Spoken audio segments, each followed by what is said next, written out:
Samadanya Dhamma bisa tenang kaluru.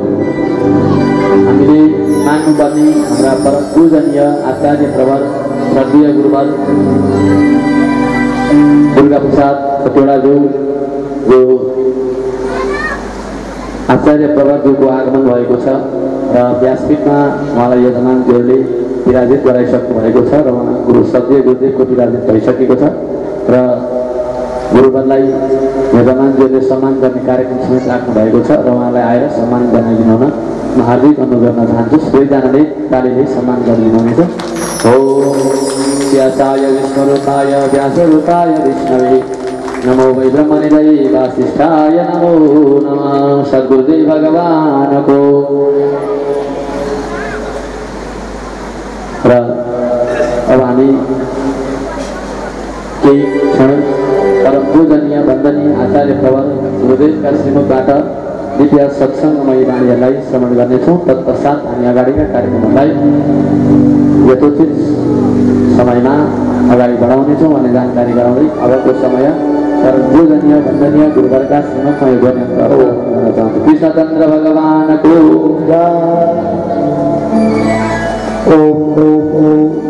सबैले साथ दिनु होला। 3 पटक समय हामी ओमकार उच्चारण गर्छौँ। अब केही नजाने पनि 3 चोटि उच्चारण ओमकार गर्यौँ भने त्यसैले हामीलाई दिव्य रूपमा पुर्याउने काम गर्दछ।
दुर्गा यद्यद् दृश्यं खलु सैव दुर्गा दुर्गा स्वरूपात् परं न चान्य।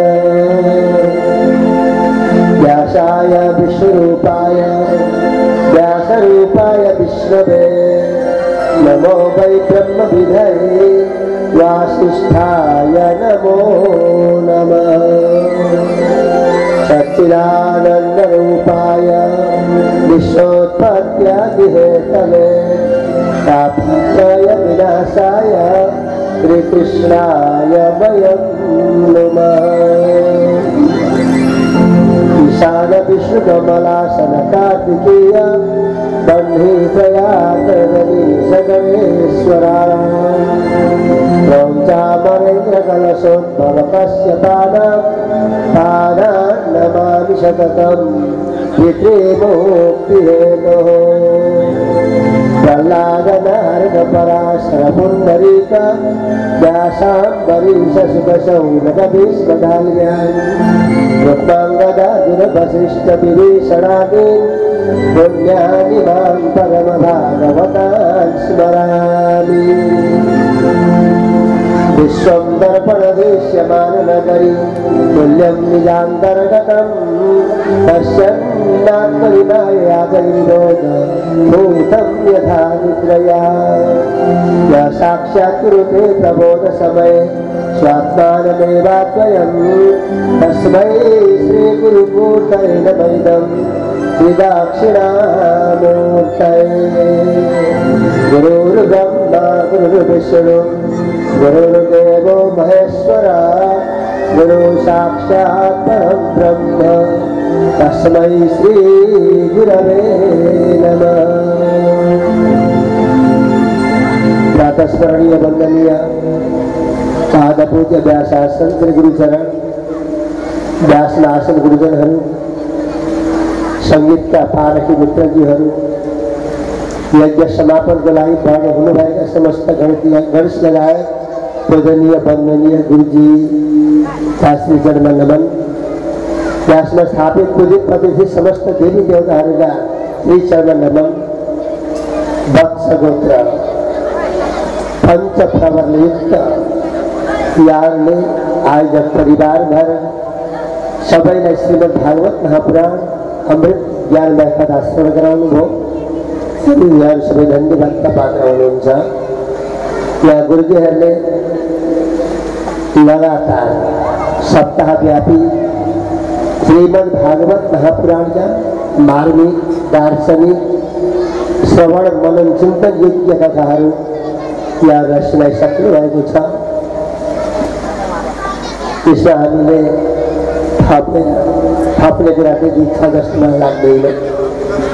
तैपनि अब छोटो समय यहाँहरू समक्ष छोटो सत्सङ्ग गरौँ। पुराणको कथा भने पनि महात्म्य भने पनि अब कथाको महात्म्य ठिक्क गुरुदास श्रीमुखमा तयारी छ। महात्म्य भने पनि या कुनै सभामा धार्मिक सभामा गएर ती वेद वेदान्त दर्शनमा आधारित दर्शनका कुरा श्रवण गर्नु भनेको सत्सङ्ग हो। सत्सङ्ग सतां सज्जनानां शास्त्राणां सङ्गः सत्सङ्ग। सङ्ग भनेको भेटघाट। भेटघाट बजारमा पनि हुन्छ, पछि यहाँ तल्लो घर माथिल्लो घर जाँदा पनि भेटघाट हुन्छ, परिचय हुन्छ, हरेक कुरा हुन्छ। तर त्यो सङ्गका सँग सत शब्द चाहिँ कहीँ कसैसँग भेटघाट हुँदा बजारमा घरमा यत्र तत्र सर्वत्र सत शब्दको विवेचना सत शब्दपट्टि फर्किने काम हामी गर्दैनौँ। सत शब्दको अर्थ हो सत चित आनन्द भन्छ नि, पहिले सत शब्द नै छ। सत भनेको कहिल्यै पनि नाश नहुने अविनाशी तत्त्व। सृष्टिका पूर्व पनि त्यही तत्त्व छ। आज चलेर आएको भित्र वास्तविक यथार्थ आध्यात्मिक दर्शनले दिएको तत्त्व पनि त्यही नै छ। जीवन अन्तिम पछाडि प्राप्त हुने तत्त्व पनि त्यही नै छ। यो तिनै अवस्थामा भूत भविष्य वर्तमान तिनटै अवस्थामा एउटै स्वरूप एउटै ज्योति जसलाई प्राप्त हुन्छ, जसले त्यो स्वरूप भोग्नुपर्छ, यसैको नाम हो सत। र हामी सत शब्दको व्याख्या लामो गर्छौँ। ज्योतिषीहरूसँग विद्वान आध्यात्मिक योगीहरूसँग जाने हो भने सतचित आनन्द तिनवटा शब्दको व्याख्या, यसको दर्शन, यसको भाव सबै कुरा सुन्ने हो भने यस्ता योगीहरूले वर्षै बिताइदिन्छन्। योभन्दा बढी व्याख्या गर्दैनन्। त्योभित्र सबै सृष्टि स्थिति प्रलय हामीले मानेका 33 कोटी देवता, त्यसका प्रमुख पनि ब्रह्मा विष्णु महेश तिनवटा सृष्टि स्थिति प्रलयका जुन देवताहरू छन् सबै सत शब्दभित्र रहेका छन्। सत भनेको बिउ हो, बीज स्वरूप सत शब्दले यो संसार सबैतिर ढाकिएको छ। र यहाँ पहिले सच्चिदानन्द रूपाय सतचित आनन्द रूप भएर पहिले सत शब्दको नै प्रयोग गरिदिनु भएको छ। यो सत शब्द भनेको अविनाशी निर्गुण निराकार तत्त्व हो। र यसैद्वारा संसार सृष्टि हो। हामी पनि सृष्टिमा आएका छौँ, परेका छौँ। र सदा सर्वदा हाम्रा यी वेद वेदान्त दर्शनहरूले सत्सङ्गद्वारा अहिले बजारमा सत्सङ्ग हुँदैन। हामी कसैको घरमा गयौँ, बजारमा भेटघाट भयौँ, अब मैले त भगवान् विष्णुको नाम सुने, अच्युत हरे कृष्ण हरे, यिनीहरूको नाम त जप्न छोड्नु हुँदैन अरे, दिनमा 108 जप्नुपर्छ भनेर कसरी बजारमा सब्जी किन्न भएका बेला भिड भएका बेला कसैले कुरा गर्छौँ, गर्नु न। गरिन्छ त्यो कुरा। चाल्ला गरेर माल्ला गरेर गएको बेला पनि त खै हौ आज यति हरिनाम भन्नुपर्छ, तिमीले जप्यौ न, मैले जपेकै छैन, यसो बिहानको पूजा गर्नुपर्ने त्यो पनि गर्नु भ्याएको छैन त भनिदिएन। तर आज मैले यति मन्त्र सङ्ख्या जप्नु पर्ने थियो, कसैले भनेको याद गर्नु भएको छ कि छैन, सुन्नु भएको छ कि छैन नि। तर पुराणमा आएपछि हामीलाई के छ भने कथा सुन्न आएका, कथा सुनेर त्यो कुरा सिक्न आएका, जान्न आएका, भोलि गएर व्यवहारमा उतार्नु पर्छ भन्ने भावना लिएर आएका। यो चाहिँ सत् शब्दको व्याख्या हो, सत् शब्दको विवेचना हो। र हामी पुराण श्रवण गर्दै लगेर अन्तिम यो जीवन जगतलाई चिन्ने अवस्थामा जहिले पनि शास्त्रीय चिन्तन मनन गर्नुपर्छ। र यो पुराणले के गर्छ अरे भने पुराणका शब्दहरूले हामी तपाईँलाई एक अक्षरको दर्शन छ, एक शब्दको दर्शन छ। र सत्य वस्तु कहाँ छ, सत्य कहाँ छ, ये पुराणभित्र मात्रै छ। 10वां स्कन्धको कति अध्यायमा पण्डितजी? ईश्वराणां भज सत्यम 22 अध्यायमा 10वां स्कन्धको 22औं अध्यायमा यी गोपिनीहरूले श्रीकृष्ण भगवानलाई चिन्ने क्रममा र कृष्णले चिनाउने कुरामा ईश्वराणां भज सत्यम तथैव भजनम् ईश्वराणां भज सत्यम त्यसले पर्याप्त व्याख्या आइहाल्छ। र ईश्वर सत्य बाणी कहाँ छन्, सत्य विषय कहाँ छ, सत्य कर्म कहाँ छ भन्दा ईश्वरीय बाणी, ईश्वरका दैवका बाणीमा मात्रै त्यो सत्यता छ। ईश्वरका बाणी भनेका कुन? ईश्वरको बाणी भनेका 18 पुराण, 18 महापुराण, 18 उपपुराण, 18 उपपुराण, पुराण जम्मा 54वटा हुन्छन्। उपनिषद, हामी उपनिषदको नित्य अध्ययन गर्दा यहाँका व्यास गुरु विष्णु कतिवटा निकै ठुलो उपनिषदको अध्ययन गर्दा हो। र 108वटा 9वटा उपनिषद 1,08,000 श्लोकले भरिएको धर्म अर्थ काम मोक्ष 4 पुरुषार्थलाई चिनाउने महाभारत ग्रन्थ, 100 कोटी श्लोकले युक्त भएको 100 कोटी श्लोकले भरिएको रामायण। यो रामायणको जगतमा मर्यादा स्थापना गर्ने काम भगवान रामले गर्नुभयो। र आज पनि मर्यादा पुरुषोत्तम भगवानको भगवान रामलाई हामी आज पनि मर्यादा पुरुषोत्तम नामले पुकार्दैछौँ। यी जम्मै धर्मशास्त्र वेद 4वटा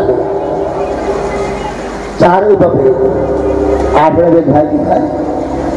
यसमा 5औं वेद महाभारत। यी सबै धर्मशास्त्र ग्रन्थ पुराण इतिहासले हामी सबै मानवलाई मात्रै शिक्षा दीक्षा दिने काम गरेको छ, मानवलाई मात्रै मानव जीवनको परिचय दिने काम गरेको छ, अरू केही पनि छैन। सत्यम वद, साँचो बोल, धर्मम चर, धर्म कहिले नछोड है, धर्म छोड्नु हुँदैन। धर्म कुन धर्म? धर्म त आजभोलि धेरै धर्म आइसक्यो, धर्म साह्रै धेरै छन्। एकजना गुरुजीले भन्नुभएको छ आज भोलिको समयमा विभिन्न धर्मका शाखा प्रशाखा हुँदै हुँदै कतिवटा भए 1526वटा विश्वमा धर्महरू जन्मिएका छन्। जम्मै धर्म के भन्छन्? हामी सनातन धर्मका मान्छे। कुनै पनि धर्मको मान्छेले हामी सनातन होइनौँ भन्दैन, सनातन धर्मको नै नाम लिन्छ। तर कतिवटा छन् सम्झिनु होला है, 1526वटा आज विश्वमा धर्मका शाखा प्रशाखाहरू छन्। त्यो मध्येको धर्म कुन धर्म मान्ने? जो जेठो धर्म हो, जेठो नि माथि हो, जेठो कसलाई भनिन्छ? सनातन धर्मलाई जेठो भनिन्छ। सनातन धर्म बाहेक यहाँ अध्ययन गर्नुहोला, विभिन्न विद्वानले लेखेका लेखहरू पाइन्छ, ती लेखहरू पढेर याद गर्नुहोला। सनातन धर्म आजसम्म कति वर्षको भयो, कति वर्ष बुढो भयो, पुरानो भयो, यो कुरा कसैले भेट्नु भएको छ भने भनिदिनुहोस्। तर सनातन धर्म बाहेक अन्य धर्महरू, धर्मका आचार्यहरूले 2500 वर्ष भयो, 2800 वर्ष भयो, 2000 वर्ष भयो, आज एउटा वर्ष आउँदैछ नि 2022 कि 23 चल्दैछ। त्यसो सन् 2022 वर्षको धर्म हो। गर्दै गर्दै 100 वर्षका धर्म पनि आज भोलि छ। जम्मैको आयु जानिन्छ, आयु थाहा पाइन्छ, जुन धर्मको आयु थाहा पाइन्छ, जुन धर्म फलाना दिनदेखि जन्मिएको फलानामा प्रवर्तन गरिएको भनेर जस धर्मलाई भनिन्छ, वास्तवमा त्यो सनातन धर्म होइन। सनातन धर्म भनेको त्यो धर्म हो जसले थाहा पाउन सकिँदैन, चिन्न सकिँदैन, चिन्ने प्रयास चाहिँ गर्नुपर्छ। यसको नाम हो सनातन। आकाश सनातन अघि होइन कसले बनायो? नदी नालाबाट पानी बगेको छ, यो जगत कसले बनायो? यो कुनै पनि धर्ममा त्यो आज भेट्नु भएको छ भने भन्नु होला धर्म लिने मान्छे। यो सनातन धर्मको दुईटा कुरा अकाट्य छ, जन्म र मृत्यु सनातनकै हो। जन्म र मृत्यु दुईटै सनातनको हो। यसको विपरीत कुनै पनि धर्मका धर्माचार्यले कुनै पनि महापुरुषले कहीँ गर्नु भएको छैन होला। सुन्नु भएको छ? जन्मिने बालक फलाना श्रीमती गाजी त्यस्ता पाखुराबाट जन्मियो अरे, त्यस्ता छातीबाट जन्मियो अरे, तल पैतालाबाट पुत्रकै झरो अरे, यो कुरा सुनेको छ कसैले? योमा परिवर्तन गर्न सक्नुपर्छ त। सनातन यदि हो भने जम्मै कुरा सनातनको भोग छ, सबै कुरा सनातनतिर लागेको छ, तर आफ्ना भाव र विचारले धर्म छोडेर अर्को बाटोमा गएर मेरो चाहिँ सनातन लाज हुनुपर्ने बाध्य दुःखबाट भन्छन् कि मान्छे। त्यसले गर्दाखेरि सनातन धर्म भनेको पुरानो धर्म हो, आजीन धर्म हो। यसको दिन गति थाहा कसैले सृष्टि गरेको थाहा छैन। जहिले ईश्वरले संसार सृष्टि गरे त्यो दिनदेखि चलेर आएको धर्मलाई सनातन धर्म भनिन्छ। त्यो धर्मलाई व्याख्या गरेको छ वेदले। वेद ठुलो धर्म भयो। वेदको त हामी के थाहा पाउँछौँ? वेदको अर्थ थाहा पाउन गाह्रो हुन्छ र व्यास महर्षिले वेदपछि जम्मैले जान्दैन होला भनेर कति वेद गइहाले। यिनी पुराणहरू बनाइदिनु भयो, जम्मै वेदको सार राखेर बनाइदिनु भयो। र हामी सनातन धर्मका अनुयायीहरूले एउटा कुरा चाहिँ जान्नुपर्छ। पुराणको कथा गुरुहरू भन्नुहुन्छ भने सनातन धर्मका तपाईँ हामीलाई कसैले सोध्यो नि अन्य धर्मका 1526 धर्म छ, ती धर्महरूले तपाईँको चाहिँ सिद्धान्त के छ, तपाईँको वास्तविक यथार्थता के मान्दा तपाईँ सनातन हुनुहुन्छ भनेर यदि कसैले सोध्यो भने जवाब त दिन सक्नु पर्यो कि सनातनमा हाम्रा यही विधा छन्, यही कर्म गर्दाखेरि हामी सनातन हुन्छौँ भन्नु पर्यो परे। यदि हामीले त्यो भन्नै सकेनौँ भने त देवरिया गुरुले के सिकाएकै रहन्छ, जनाएकै रहन्छ। र हाम्रो धर्ममा आयो भने टिकट कटाइहाल्छ। टिकट काटेपछि कुदाको सदस्य भयो। यहाँका सबै कुरा सनातन धर्मको वेदको धर्मशास्त्रको विरुद्ध राख्नु पर्यो परे। त्यसैले हामी तपाईँले सदा सर्वदा कसैले हामीमाथि प्रश्न गऱ्यो भने यी कुरा हामीले ख्याल गर्नुपर्छ, बिर्सिनु हुँदैन। हामी केलाई स्वीकार गर्ने पद्धतिलाई अँगालो मार्ने अंगीकार गरेर सनातनी हुन्छौँ। शब्द रूपमा सुनाउँछु म। ओंकार मूल मन्त्राढ्य पुनर्जन्म विनाशय वेदगो प्रतिमा सेवी धर्म एष सनातन। सनातन भनेको धर्ममा ओंकार मूल मन्त्राढ्य। अहिले हामीले पहिले सुरुमा ओंकार भन्यौँ। ओंकार सबैभन्दा ठुलो मन्त्र। अरू गुरुले सुनाएका मन्त्र जान्दिएन, बिहेमा सुनाएको वर्तमान सुनाएका गुरुले फु गर्नु हो मन्त्र आदि आयो। त्यस्तै कथा भनेको सुन तपाईँहरूलाई त बिहे गरेको छ, बिहे वर्तमानमा गरेको छ, सबै चेलीबेटीहरूलाई गुरुले सुनाएको मन्त्र आउँछ होला? आउँछ आउँदैन भनेको भर्खर 2 वर्ष बिहे गरेको एउटी चेली रहेछ। गुरुको उठेर भने गुरु बेमा त मन्त्र त सुनाउनु हो। बेहुलीको अवस्था बेग्लै हुँदो रहेछ, अहिलेको अवस्था बेग्लै छ। र गुरुले मन्त्र सुनाउनु हो, शङ्ख पनि बजे, घण्ट पनि बजे, सबै थोक भयो। गुरुले फु गर्नु हो कानमा नि त्यो तातो सास आयो कि चिसो सास आयो मैले पटक्कै थाहा पाइनँ। मलाई मन्त्र छ कि छैन भन्नुभयो कि तिमीले।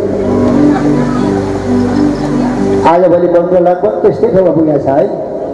यदि कसैलाई सोधिहाल्यो भने गुरुले कान त फक्कै थिए, चिसो सास आयो कि तातो आयो थाहै पाइयो। जय हो, जय कल्याण। त्यसले गर्दाखेरि मैले भन्ने खोजा ओमकार मूल मन्त्र हो। अरू मन्त्र केही जान्दिएन, गुरुले सुनाएको मन्त्र केही जान्दिएन भने कसैले सोध्यो भने हाम्रो मन्त्र ओमकार हो। मूल मन्त्र हाम्रो ओमकार हो। ओमकार मूल मन्त्राढ्य पुनर्जन्म विनाशय। अस्तिको जन्म पनि थियो, आज पनि जन्मियो, यो जीवात्मा अर्को जन्ममा पनि जन्मिन्छ। पूर्वावर जन्म यो जीवात्माले प्राप्त गर्छ। आत्मा अजर छ, अमर छ, जन्म जन्म त्यसले भोग गरिरहन्छ। वेदको प्रतिमा सेवी हाम्रो मूल धर्मशास्त्र भनेको वेद हो, हाम्रो अर्थ छैन है। हाम्रो मूल धर्मशास्त्रको जड तत्त्व भनेको वेद नै हो। अब वेद मान्नुपर्छ, वेदले बताएको सबै पद्धति क्रियाकलाप मान्नुपर्छ। त्यसैले मूल धर्म ग्रन्थ वेद नै हो।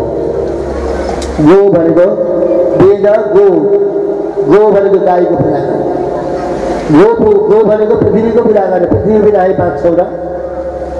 पृथ्वीलाई केही दिनु भएन भने संसारको प्राणी बाँच्दैन। त्यसले गर्दाखेरि भूमाता, पृथ्वी माता, गो भनेको सूर्य। गोको अर्थ 3टा भने मिल्दैन, हुन त 8-9वटा अर्थ हुन्छ। गोको अर्थ हो इन्द्रिय भन्ने अर्थ पनि आउँछ होइन गुरु? गोको अर्थ इन्द्रिय भन्ने हाम्रा 5 ज्ञानेन्द्रिय 5 कर्मेन्द्रिय चिन्हका लागि पनि धेरै ठाउँ उपनिषदहरूमा पुराणमा गो शब्दको प्रयोग गरिएको छ। र गोको अर्थ गाई पनि हो, गोको अर्थ माता पृथ्वी पनि हुन्, गो भनेको आकाशका सूर्य पनि हुन्, गो भनेको हाम्रा 5 ज्ञानेन्द्रिय 5 कर्मेन्द्रिय पनि हुन्। अब त्यति नमान्दा, इन्द्रिय नमान्दा हामी हुँदैन, सूर्य नमान्दा हाम्रो गति हुँदैन, पृथ्वी मातालाई नमान्दा प्राण रक्षा हुँदैन, अनि गाईको पूजा नगरे मिठो खान पाइँदैन। यी हाम्रा पूजा गर्ने हाम्रा इष्ट देवता यिनी हुन्। वेदको र प्रतिमा सेवी मूर्तिको पूजा गर्ने, भगवानको मूर्तिको पूजा गर्ने। आजभोलि कतिपय धर्मका शाखा प्रशाखाहरूले मूर्ति पूजा गर्नु हुँदैन भन्छन्। मूर्ति पूजा गर्नुपर्छ, मूर्ति पूजा गर्नु हुँदैन। यी भागवतको 11 स्कन्धको 27औं अध्यायमा भगवान श्रीकृष्णले उद्धवलाई बताउँदा मूर्ति पूजा गर्नु हुँदैन भनेर स्पष्ट रूपमा भन्नुभएको छ। शैली दारुमयी लौही लेख्याले प्याज सही कदी मनोमयी मणिमयी प्रतिमाष्टा विदास्मिता। 8 प्रकारको मूर्ति बनाएर पूजा गर्नुपर्छ। यदि कसैले मूर्ति मान्दैन नि, कसैको धर्ममा कसैले मूर्ति मान्नु पर्दैन, मान्दैन भन्नु भने उसले आफ्नो शरीर पनि मान्नु हुँदैन, ऊ पनि मूर्ति हो नि एउटा। हाम्रो शरीर मूर्ति हुँदैन भन्नु त। यदि कसैले म भगवानको मूर्ति मान्दिनँ, मूर्ति पूजा गर्दिनँ भन्नु भने उसले पनि मेरो शरीर होइन, म पनि मूर्ति बाहेकको भन्नुपर्छ, देह त्याग गर्नुपर्छ। यदि कसैले मूर्तिको पूजा गर्दैन, मूर्ति मान्दैन भने पहिले शरीर छोड्नुपर्छ। जबसम्म शरीर रहन्छ यो मूर्ति हो, यो मूर्तिभित्र अघि इन्द्रिय भने त्यो इन्द्रियले गति प्राप्त गर्नका लागि अवश्यमेव मूर्तिको पूजा गर्नुपर्छ। मूर्तिको पूजा गर्न 8 प्रकारको बनाएर पूजा गर्न सकिन्छ। प्रतिमा सेवी धर्म एष सनातन। म मूर्तिको पूजा गर्छु, म गाईको पूजा गर्छु, म वेद धर्मशास्त्रको रूपमा मान्छु, आकाश सूर्यलाई प्रत्यक्ष देवता मान्छु, माता पृथ्वीलाई प्राण रक्षाकी आमा मान्छु, ओमकारलाई मूल मन्त्र मान्छु, पूर्वापर जन्म मान्छु भनेर यति सूत्र मात्रै कसैले हामी तपाईँलाई सोध्यो भने यति भनिदिनुपर्छ है, सिकिराख्नु होला। यदि मात्रै भन्यो भने आएका त्यस्ता आचार्य गुरुहरू पनि जानेको रहेछ, सुरु हुँदैछ भनेर परपरै हुनसक्छ। हामी आफ्नै धर्ममा बाँच्न सक्छौँ। स्वधर्मी निधन कसरी परधर्म भए भए त्यो स्वधर्म भनेको परम्पराबाट आएको धर्मसँग मऱ्यौँ भने हाम्रो कल्याण हुन्छ। अहिलेको रङ बिरङका धर्ममा गयौँ भने लाग्यौँ भने हाम्रो गति प्राप्त हुँदैन, हामी बिग्रिन्छौँ। किनभने हाम्रो बिजुलीको तार पनि तारमा बिजुली आइरहेको छ, उपरबाट तार दियो भने आउँछ कि आउँदैन? उज्यालो पनि हुँदैन, केही पनि भन्दैन, बाइक पनि भन्दैन। र बिजुली यी तारमा जसरी करेन्ट छोड्दाखेरि हर ठाउँमा हरेक प्रकारको प्रयोग गर्न सकिन्छ। हाम्रो वेदोक्त सनातन धर्म पनि त्यही प्रकारले सबैले स्वीकार्नुपर्ने अनिवार्यता पनि छ। त्यसैले गर्दाखेरि हामी सनातनी हौँ, धर्मका अनुयायी हौँ। एउटा धर्म त मान्नै पर्छ, धर्म नि अदृश्य मान्नुपर्छ। ठ्याक्कै प्रत्यक्ष फलानु कुरा प्राप्त हुन्छ है, त्यो देवता मान्दा ठ्याक्कै यही कुरा प्राप्त हुन्छ भनेर जुन धर्म माने भने पनि त्यो फल प्राप्त हुन सक्दैन। सक्ला त? धर्म त विश्वास हो नि त। विश्वास गर्न सक्यो भने फल लाग्छ, विश्वास गर्न सकेन भने धर्मको फलै लाग्दैन। र विश्वास धर्ममै विश्वास गर्नुपर्छ भने एउटै सनातन वेदले बताएको धर्म मान्न भइगयो। अझै के भनेको छ, जम्मा 4 खालका धर्म हुन्छ, हामी तपाईले 4 प्रकारका धर्म मान्नुपर्छ। नौलङ्गनीय कुल जाति धर्म, नौलङ्गनीय कुल देश धर्म, राष्ट्रले बनाएको धर्म पनि छन् हुँदैन, देश गाउँले समाजले बनाएको धर्म पनि छन् हुँदैन, वेद वैदिक परम्पराबाट आएको सनातन धर्म पनि छन् हुँदैन। त्यसै गरी अनि हाम्रा वंशले बनाएको छ नि, जस्तै यो दाहाल कुल कहाँबाट आउनुभयो? ब्रह्माबाट आउनुभएको हो। ब्रह्माबाट आज कति पुस्ता आयो थाहा छ कसैलाई? वत्स ऋषिबाट आएको सन्तान आज कति पुस्ता भयो? आजको पुस्ता नम्बर 15-16 भनेर साइला आकाले पूर्ण हुन्छ होला र 25 भयो 100 नि भयो। त्यो ब्रह्म कालदेखि वत्स ऋषिको सन्तान आजसम्म आउँदा 100 पुस्ता मात्रै भयो होला त। 100 पुस्ता त कसको पुग्या छ र? 15-20 कति पुग्या छ दाल वंशको वंश नम्बर? तलै हजुर 21-22ले यी ऋषिदेखि आएको परम्परासँग जोडिन्छ र? जोडिँदैन। तर यो हाम्रो नहराओस् कतै नजाओस् भन्ने उद्देश्यले नछुटौँ भनेर अघि जति छुटे पनि अब भविष्यमा आएको सन्तान चाहिँ निरन्तर जोडिएर त्यो सबैको नाम होस् र कोही नछुटौँ भन्ने उद्देश्यले सुरु गरेका मात्रै हो। वत्स ऋषिदेखि आएको परम्परामा एउटा धर्म छ, हरेक कुल जातिको धर्म छ। यो कुल जातिले बनाएको धर्म पनि कसैले कहिले काहीँ छोड्नु हुँदैन। यहाँ यो शास्त्रसँग कपाल गल्ती कुराहरू छ, कसले कहाँबाट ल्यायो, कसले सिकायो, यो त मिल्दोजुल्दो भयो जसो होइन। कि हाम्रा वत्स ऋषि हुनुहुन्थ्यो, अत्रि ऋषि हुनुहुन्थ्यो, वशिष्ठ ऋषि हुनुहुन्थ्यो, उहाँका पत्नीहरू बडो विदुषी थिए, उहाँका घरमा छोरी जन्मे, बुहारी आए, उहाँले पढेको सबै विद्वत्ता छोरीलाई सिकाउनु भयो, बुहारीले सिकाउनु भयो। अनि त्यो परम्परा नि छोरीले सिकाउने, छोरीलाई सिकाउने, बुहारीलाई सिकाउने परम्परा त्यो मातृ सत्ताबाट आजसम्म पनि आइरहेको छ। आज पनि मातृ सत्ताहरूभित्र रहेका त्यो मसिना आचार संहिताका कुराहरू यो हुँदैन ऊ हुँदैन गर्नु हुँदैन भनेर जो कुरा सुन्छौँ हामी गुरुहरू के भन्छौँ, यो आमैले के जानेको छ र? तर जानेको चाहिँ आमैले छ है, त्यहाँबाट सिकेर आएको परम्पराबाट सिकेर आएको जुन धर्म संस्कृति मर्यादा परम्परा छ यो पनि छोड्नु हुँदैन।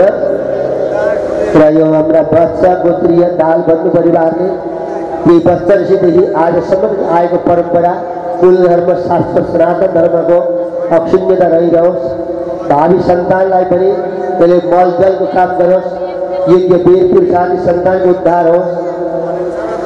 अगाडि जन्मिएका वत्स ऋषिदेखि आजसम्म कति जन्मिए होला, कतिको दशगात्र अन्त्येष्टि कर्म भयो होला, षोडशी संस्कार सम्पूर्ण भयो होला, कतिको दुर्मरण भयो, नारी बलि प्रयोग भएन होला।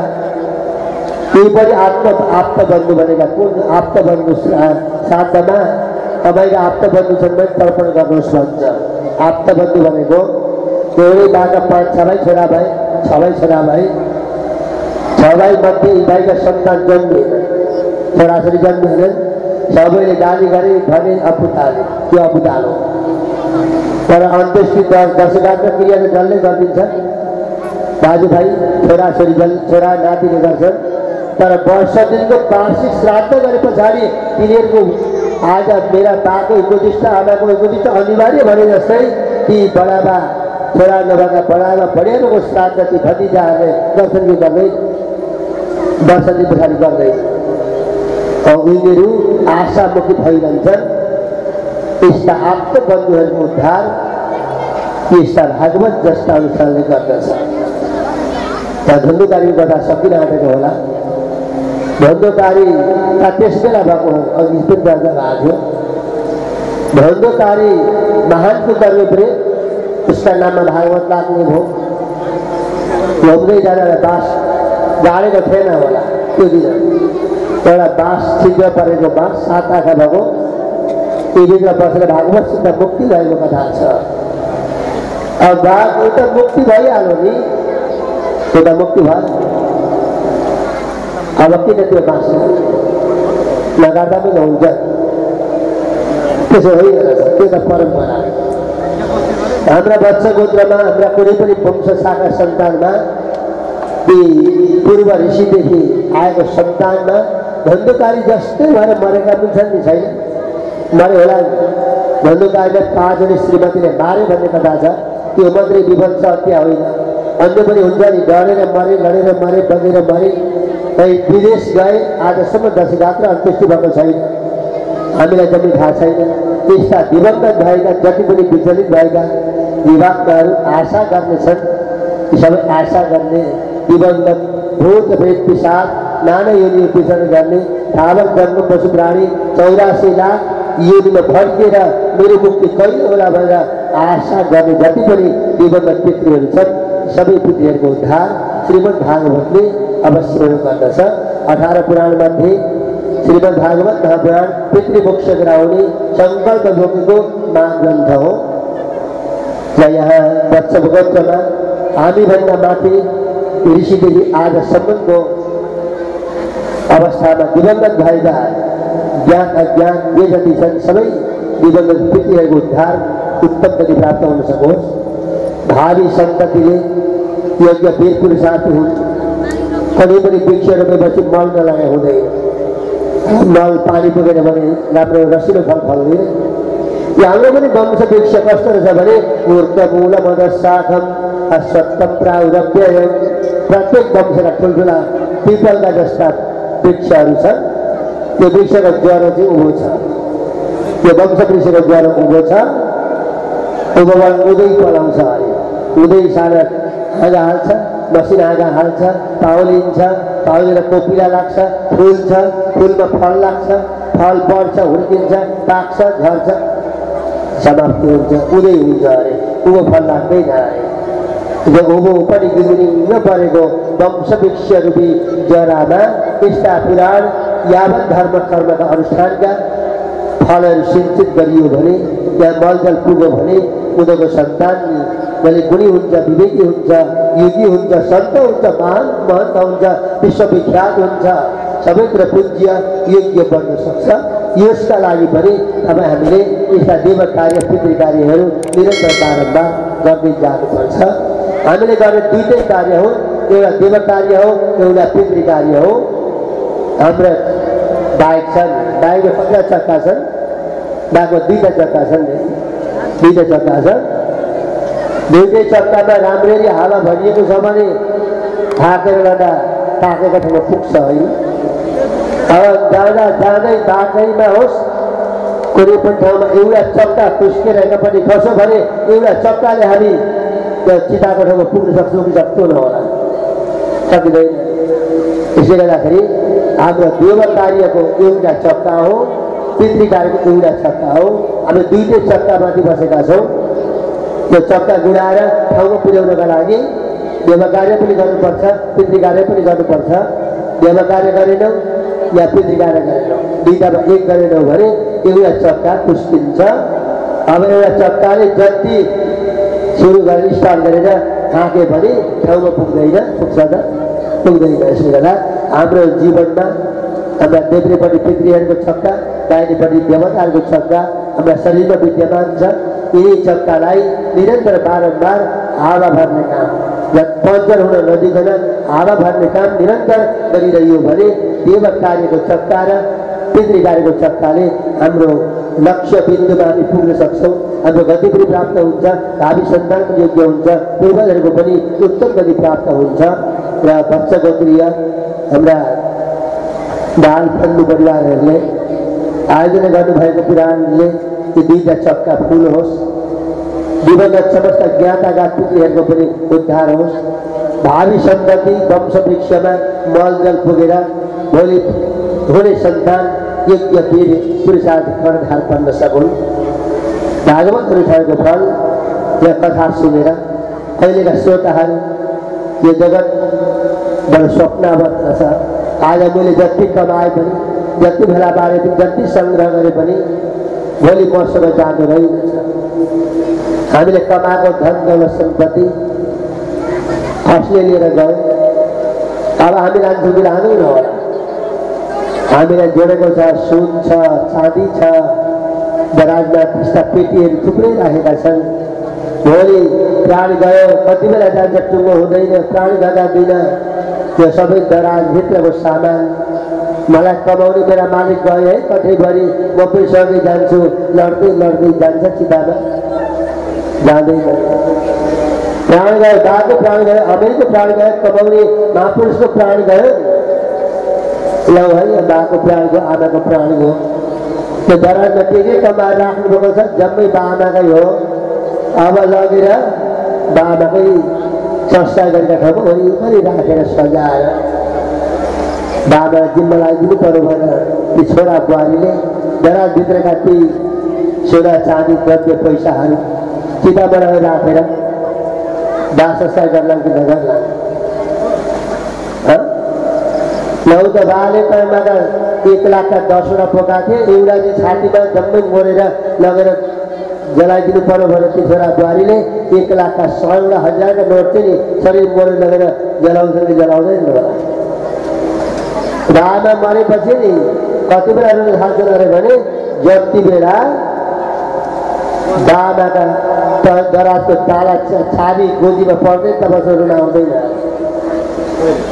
भक्तवत्सल भगवानको जब चाबी गोजीमा पर्यो अनि मात्रै छेउमा आएर कठैभरि मेरा बा फेरि आमा भएर आँसु गर्न थाल्नु त्यसले गर्दाखेरि अब आफ्नो कथा सुन्ने श्रोताहरूले पनि यो जगत संसारमा लिएर जाने कुरा केही नै हुन्छ त्यसले जाने पनि कर्म हो अनि जपेको भगवान नाम जपको जो शक्ति हो त्यो मात्रै मेरो साथमा जानेछ भन्ने ज्ञान विज्ञान प्राप्त भएर भगवत गति उहाँहरूको प्राप्त हुन सकोस् भन्ने भावनाका साथ जागरण बगाले मात्रै यति बेर बोल्न पाइयो नभए बोल्नु पनि हुन्थ्यो आज जागरण छ गुरुहरूले रातभरि कथा भन्ने होला श्रोताले सुनिरहने होला र मैले पनि यिनै शब्दहरूको साथमा छोटो जीवन उपयोगी सार्थक भए ग्रहण गरेर जाने गरी भएन भने त के गर्ने र तिनीहरूले आफ्नो जिम्मेवारी दिँदै म केही विराम दिन चाहन्छु सर्वे भवन्तु सुखिनः सर्वे सन्तु निरामया सर्वे भद्राणि पश्यन्तु मा कश्चित् दुःखभाग् भवेत् ॐ पूर्णमदः पूर्णमिदं पूर्णात् पूर्णमुदच्यते पूर्णस्य पूर्णमादाय पूर्णमेवावशिष्यते ॐ शान्तिः शान्तिः शान्तिः